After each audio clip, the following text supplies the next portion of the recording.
Hola, Dirty Sanchez. This is your commissioner giving you your Week 4 wrap-up.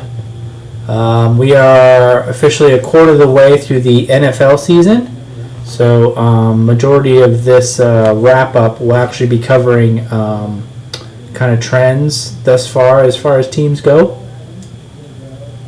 But I did want to touch a little bit on some of the storylines from this week. So, without further ado, let's get started.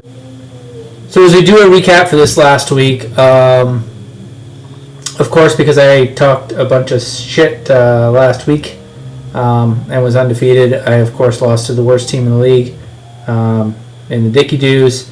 I guess the good news for me is there's nothing I could have really done about it. I couldn't have played a different lineup. He was going to win no matter what.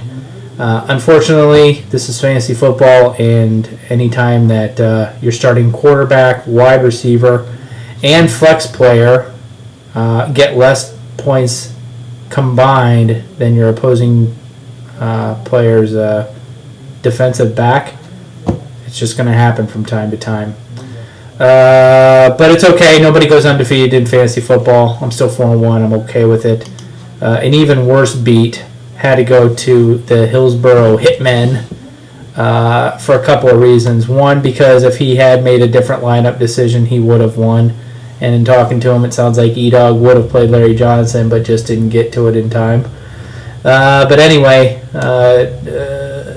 Jeremy, who it's been said many times has a horseshoe stuck squarely up his ass, meant to play Antonio Bryant, didn't get to change it in time, and instead played his second tight end, Heath Miller, who basically won the game for him.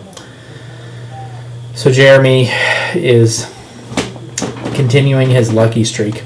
For the most part, just about everyone in the league falls under the same category I did, where it really didn't matter who you played on your team, you weren't going to win, at least that I can tell. Let's see. Looks like Swags could have gained about, 12 points. Yeah, possibly Swags could have, but that would have been... I wouldn't have played any of those guys that he's talking about, but it just sucks that you score 110 points and you just happen to run up against 110 points on your bench, outscores your starters, you just happen to run up against high point for the week. But if you look at the back-to-back jackasses, he continues to roll. There's not much Tim could have done about it. Same thing with Spillane and Resenballers, our boy Stevie. But anyway, that's kind of a wrap-up for the week. Let's take a look at the standings through 4 weeks. Give us kind of a picture.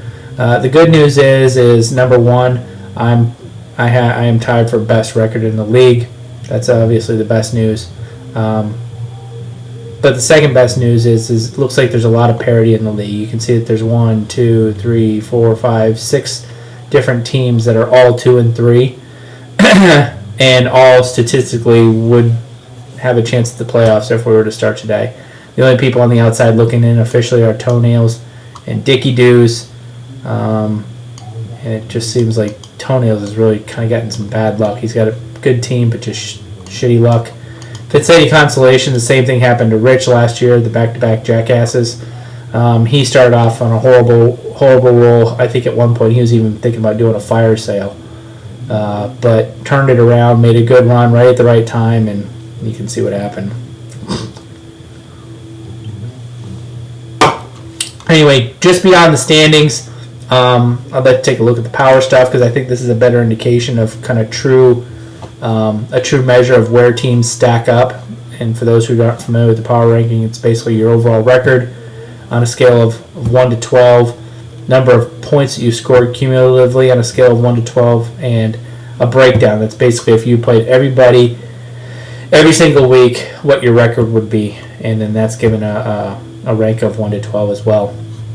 For the first, 3 weeks of the season, I've been up at the top of the power rankings, but due to my kind of shit week here, I dropped down based on points in the breakdown. But you can see, as you would expect, Dickey Doos is the is the lowest team just based on how his team's performed this year. That makes sense. And of course it makes sense that I lose to him just because that's how my life is. Brandon's struggling. Resin Ballers are struggling. Arsenal has gotten off to a slow start. Hillsborough Hitman, he's kind of drawn, if I remember correctly, he's drawn kind of just some bad luck as far as draws go. And you can see that by the breakdown kind of supports that. Whereas Arsenal, Jared's got crabs. They're just not putting up enough points to make a big difference here. So, I guess the moral of the story is we've got a good season going so far. We've definitely got some front runners. Nobody's really out of it. So yeah, it's a good start to the season.